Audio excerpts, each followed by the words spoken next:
नमस्कार, मैं हूं शुभम त्रिपाठी और आप देख रहे हैं सुदर्शन न्यूज। प्राइम टाइम में आपका स्वागत है। जब कभी भी किसी की आवाज दबाई गई है तो उसके पीछे एक साजिश का हाथ होता है। डर होता है राज खुलने का, डर होता है षड्यंत्र से पर्दा उठने का। कुछ ऐसा ही अभी सुदर्शन न्यूज के साथ किया जा रहा है। इतिहास के पन्नों को खंगाले तो मालूम पड़ता है कि सच छुपाए नहीं छुपा। सुदर्शन न्यूज भी देश के सामने यूपीएससी जिहाद का पूरा सच दिखाएगा, लेकिन हमारी मुहिम के शुरुआत होते ही कट्टरपंथियों की गैंग साजिश करके हमें रोकने की लगातार कोशिश कर रही है। कट्टरपंथियों के साथ साथ अब अवार्ड वापसी गैंग एक बार फिर से एकजुट हो गया है। और इतना ही नहीं, हमारी मुहिम यूपीएससी जिहाद को लेकर 91 पूर्व सिविल सेवकों को मिलाकर 1700 लोगों के एक समूह ने गृह मंत्री अमित शाह को और सूचना एवं प्रसारण मंत्री प्रकाश जावड़ेकर को पत्र लिखकर सुदर्शन न्यूज टीवी चैनल के खिलाफ कानूनी और प्रशासनिक कार्रवाई करने की मांग की है। हम आपको पूरा पत्र पढ़कर सुनाएंगे। इन पूर्व आईपीएस और आईएएस अधिकारियों की सूची में कई बड़े नाम शामिल हैं, लेकिन कईयों ने तो सुदर्शन न्यूज के सामने आने से साफ मना कर दिया। इनमें से एक नाम देश के पूर्व राष्ट्रपति हामिद अंसारी का भी है, जिन्होंने सुदर्शन का नाम सुनते ही कोई भी प्रतिक्रिया देने से या 91 पूर्व सिविल सेवकों में शामिल होना बेहतर नहीं समझा। आपको बता दें, यह लड़ाई अब कानूनी लड़ाई बन चुकी है, जिसके लिए सुदर्शन भी तैयार है। लेकिन इन पूर्व आईएएस और आईपीएस अधिकारियों ने तो हमारी मुहिम को अपराध का नाम दे दिया है। वहीं अवार्ड वापसी गैंग ने सुदर्शन न्यूज के प्रधान संपादक सुरेश चौहानके की गिरफ्तारी की मांग कर दी है। आपको आज इस अवार्ड वापसी गैंग के एक एक शख्स का बायोडाटा बताएंगे कि कैसे ये लोग सरकार, कानून और हिंदू धर्म को गालियां देते आए हैं। और अब यही कुछ लोग अपनी सोच का प्रमाण देश के सामने रख रहे हैं, जिसको जनता सिरे से नकार रही है। तो चलिए शुरुआत करते हैं आज की हमारी इस खास पेशकश की।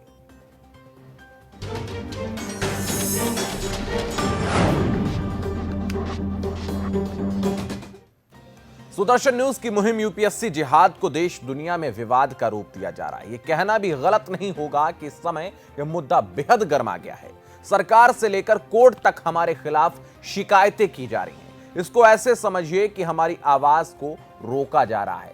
पहले कोर्ट और अब पूर्व सिविल सेवकों के एक समूह का गृह मंत्री अमित शाह और सूचना एवं प्रसारण मंत्री प्रकाश जावड़ेकर को पत्र लिखकर सुदर्शन टीवी चैनल के खिलाफ कानूनी और प्रशासनिक कार्रवाई करने की मांग करना। क्या है इस पत्र में, आप भी ध्यान से सुनिए। हम आपको बताएंगे कि यूपीएससी जिहाद को लेकर 91 पूर्व सिविल सेवकों ने जो पत्र लिखा है, इसमें उन्होंने क्या तर्क दिए हैं, यह अब आपको सुनिश्चित करना है इन तर्कों में कितना दम है। तो आपको बता दें, पत्र में गृह मंत्री, सूचना एवं प्रसारण मंत्री, अध्यक्ष राष्ट्रीय मानवाधिकार आयोग के अध्यक्ष, अल्पसंख्यक आयोग के अध्यक्ष, संघ लोक सेवा आयोग के अध्यक्ष, समाचार प्रसारण मानक प्राधिकरण, दिल्ली के उपराज्यपाल एवं दिल्ली के मुख्यमंत्री सचिव, गृह मंत्रालय सचिव, सूचना और प्रसारण मंत्रालय और पुलिस आयुक्त दिल्ली को संबोधित किया गया है। पूर्व सिविल सेवकों ने कहा कि हम इस पत्र के माध्यम से सुदर्शन न्यूज टीवी चैनल द्वारा एक सांप्रदायिक आरोप, विभाजनकारी और सनसनीखेज सीरीज के प्रसारण को लेकर एक जरूरी मुद्दा उठा रहे हैं। यह सीरीज देश के दो सबसे प्रतिष्ठित सेवाओं आईएएस और आईपीएस में मुस्लिम अधिकारियों की संख्या में अचानक वृद्धि होने को लेकर भर्ती प्रक्रिया में साजिश का पर्दाफाश करने का दावा करती है। पत्र में यह कहा गया कि आरोप लगाना कि सिविल सेवाओं में मुस्लिम अधिकारियों की साजिशन घुसपैठ करने या इस संबंध में यूपीएससी जिहाद या सिविल सेवा जिहाद जैसे शब्दों का प्रयोग अत्यंत अनुचित है और सांप्रदायिक एवं गैर जिम्मेदाराना बयान और भाषण से घृणा फैलने के साथ पूरे समुदाय की बदनामी होती है। बिना हमारे तथ्यों को सुनकर, बिना हमारी रिपोर्ट्स को देखे इन्होंने धर्म कार्ड खेल दिया। देश की जनता जानती है कि हमारा मुद्दा क्या है और साजिश की बात करें, लेकिन कुछ लोग इसे धर्म के नाम पर बांटने का काम कर रहे हैं। इतना ही नहीं, हस्ताक्षरकर्ताओं ने तो पत्र में यह भी कह दिया कि अगर हमारा यह कार्यक्रम प्रसारित होता है तो देश के सबसे बड़े अल्पसंख्यक समुदाय यानी कि मुस्लिमों के प्रति बिना किसी ठोस आधार के घृणा उत्पन्न करेगा। अब हम सवाल पूछते हैं कि इन 1700 लोगों से अभी अपने हमारा आधार देखा ही नहीं, बिना उसे देखे आपने कैसे अनुमान लगा लिया कि सुदर्शन के पास कोई ठोस और जिहादियों का साथ देते थे। सुदर्शन न्यूज ने उनके उपराष्ट्रपति रहते हुए बड़ा खुलासा किया था और उनके जिहादियों से लिंक को उनके सामने रखा था, लेकिन अब हामिद अंसारी सुदर्शन के खिलाफ चुप हैं। ये रिपोर्ट देखिए।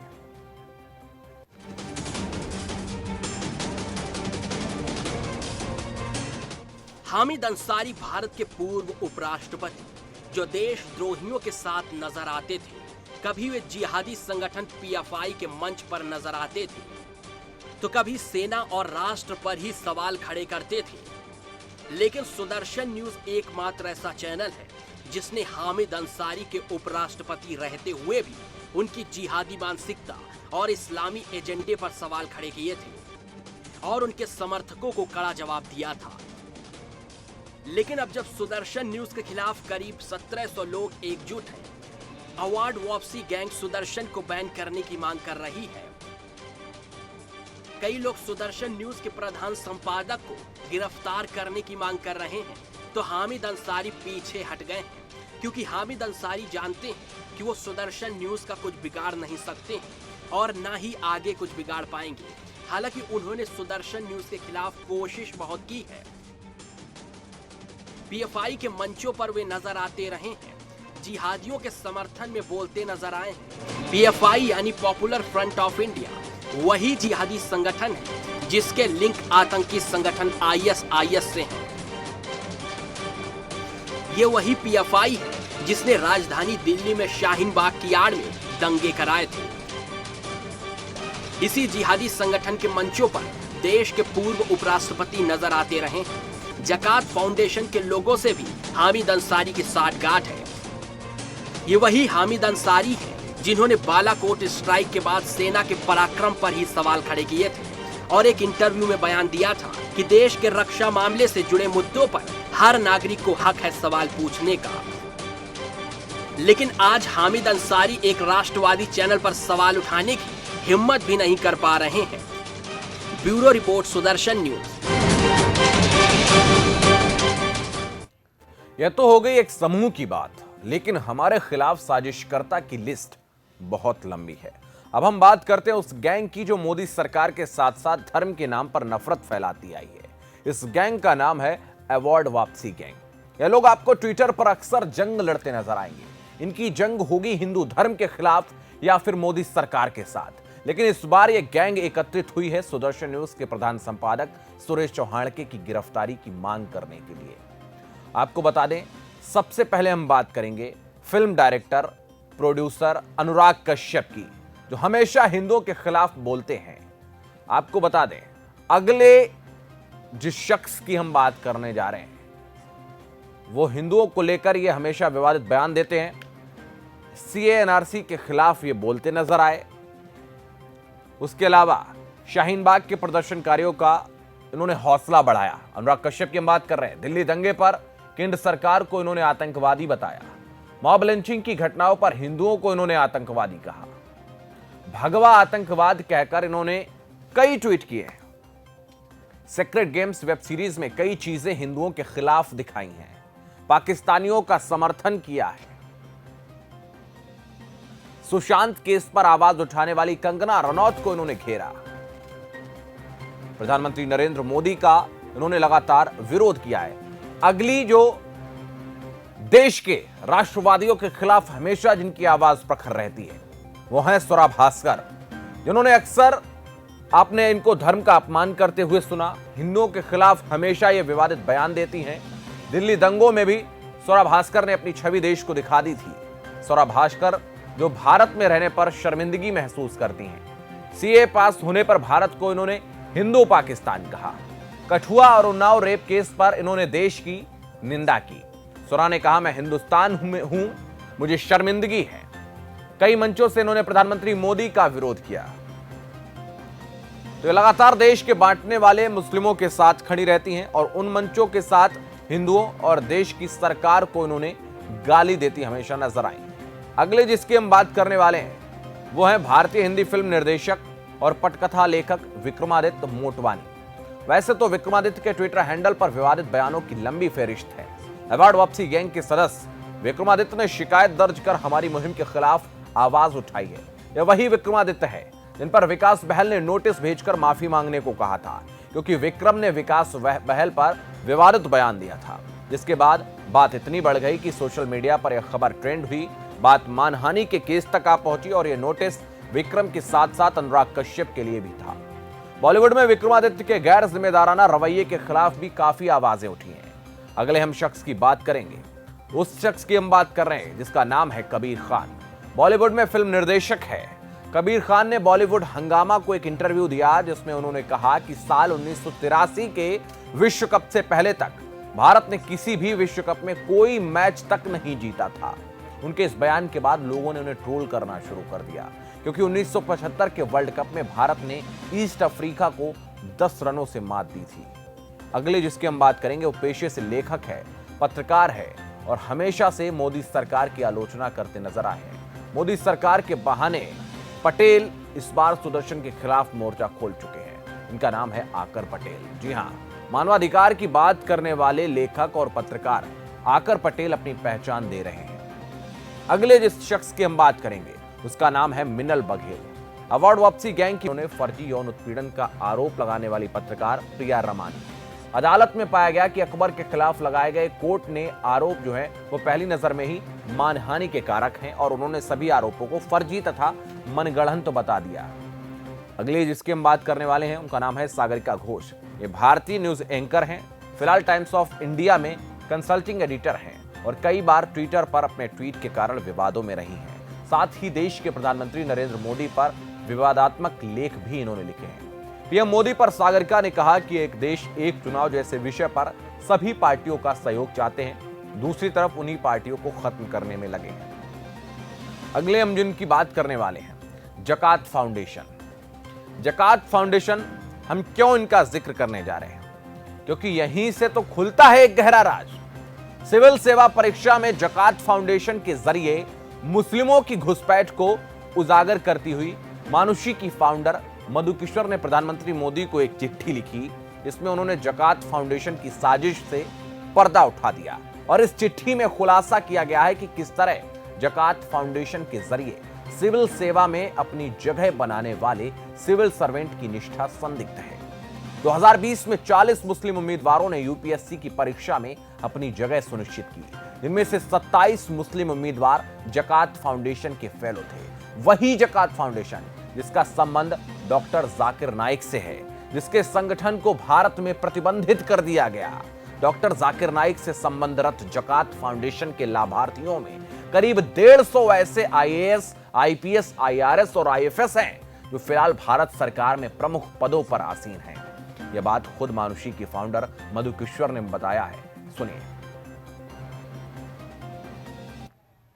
देखिए, ये मुस्लिम यूथ के लिए भी बड़ा कंफ्यूजिंग है। एक तरफ तो आप जाकिर नाइक को बैन करते हैं, पूरी जानकारी नहीं देते, दूसरी तरफ ऐसी संस्थाएं जो उनसे जुड़ी हैं उनको खुलेआम देश में चलने देते हैं। तो बेचारा जो नौजवान मुस्लिम है उसको ये भी नहीं मालूम मैं किसका साथ दूं, किसका साथ ना दूं। तो इसलिए सरकार को ये स्पष्टीकरण बहुत जरूरी है। हमने ये भी मांग की है कि आपको एक व्हाइट पेपर इशू करना पड़ेगा। इनमें से कौन कौन सी संस्थाएं हैं जिनके टेरर लिंक्स हैं, जिनसे मुस्लिम नवयुवा को दूर रहना चाहिए, ये उनको वार्न करना भी बहुत जरूरी है। अगर आप नहीं करेंगे, उनको पूरी जानकारी नहीं देंगे, तो जो बचना भी चाहता है नौजवान या नवयुवती, वो कैसे बचेंगे? और देखिए, आईएएस को या आईपीएस ये जो है, इनको स्टील फ्रेम ऑफ इंडिया कहा जाता है। यानी सारे उच्च कोटि के निर्णय, making, policy implementation, law making सब इन्हीं के हाथों से होती है। और इनके तहत बहुत से सिक्योरिटी इश्यूज भी आते हैं। जैसे होम मिनिस्ट्री में कोई आईएएस ऑफिसर है या डिफेंस मिनिस्ट्री में है, और जाते तो हैं, ऊपर चढ़ते हैं तो बड़े बड़े मिनिस्ट्रियों में बड़े बड़े ओहदे लेते। अगर ऐसे लोग वहां घुस रहे हैं जिनके टेरर नेटवर्क्स हैं, जिनके कनेक्शन है, या जिनकी इंडोक्ट्रिनेशन पैन इस्लामिज्म में की गई है, तो आप सोचिए उसका क्या नतीजा हो सकता है, क्या असर हो सकता है। इंटरनल साबोटाज देश की सिक्योरिटी का, देश की सुरक्षा के हितों के साथ कितनी बड़ी कॉम्प्रोमाइज होती है। तो आईएएस और आईपीएस इनके एग्जाम्स में कैसे जकात फाउंडेशन के द्वारा एक षड्यंत्र रचा जाता है, वो भी आपको बता दें।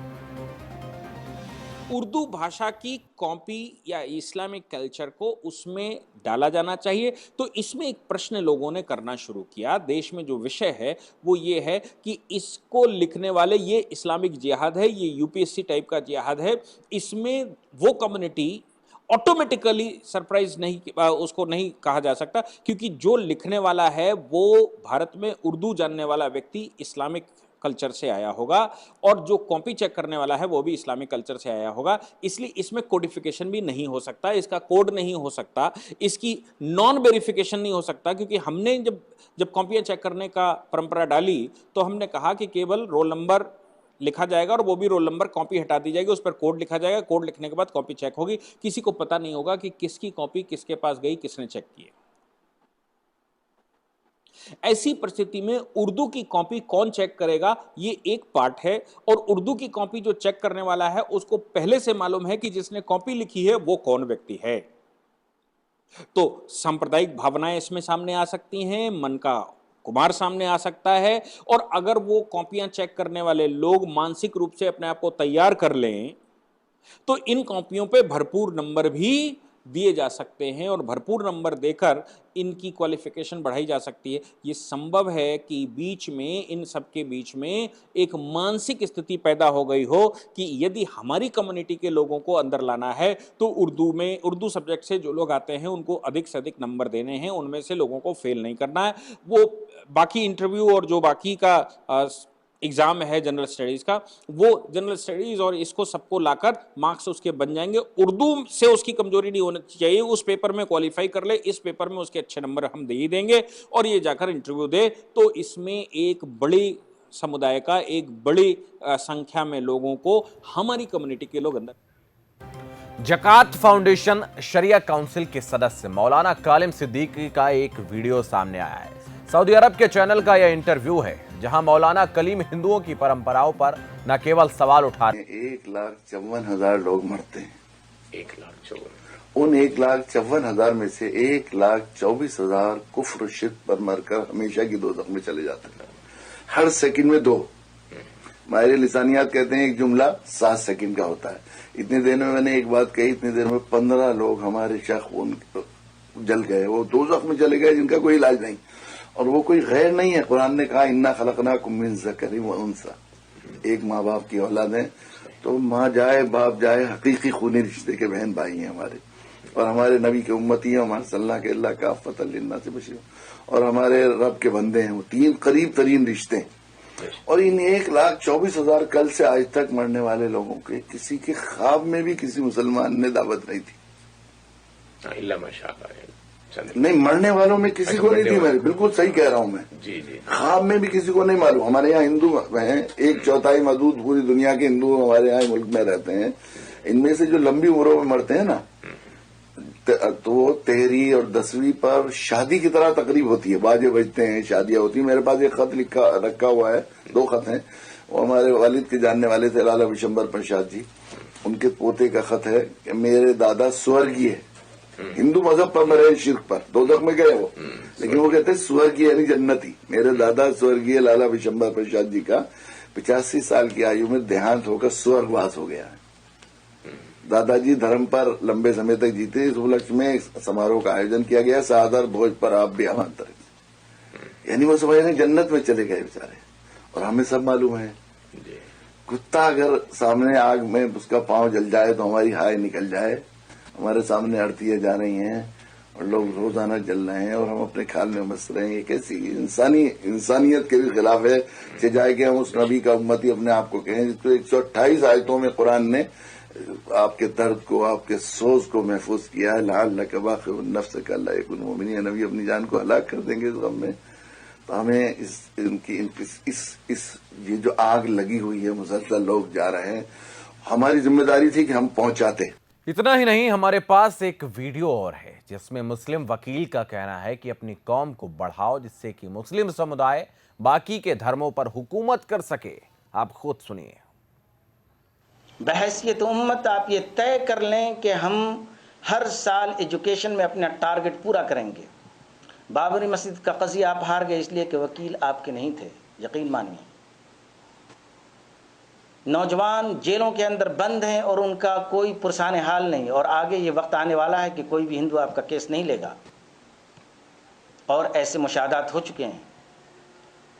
क्यों नहीं आप टारगेट पैदा करते कि हम बहैसियत मजमूई तौर पर पूरी उम्मत इस्लामिया हिंदिया मिलकर 5 से 10,000 एडवोकेट हम कोर्टों के अंदर दाखिल कर देंगे।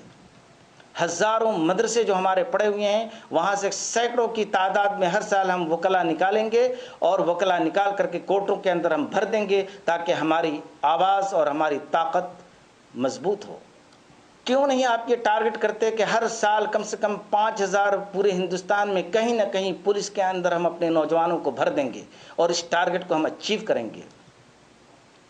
क्यों नहीं आप ये टारगेट बनाते हैं कि हम पूरे साल में कम से कम 100 IAS पैदा करेंगे। आपके नाम आते हैं 15-20, आपकी तादाद 14% है, और 20 से काम नहीं चलने वाला।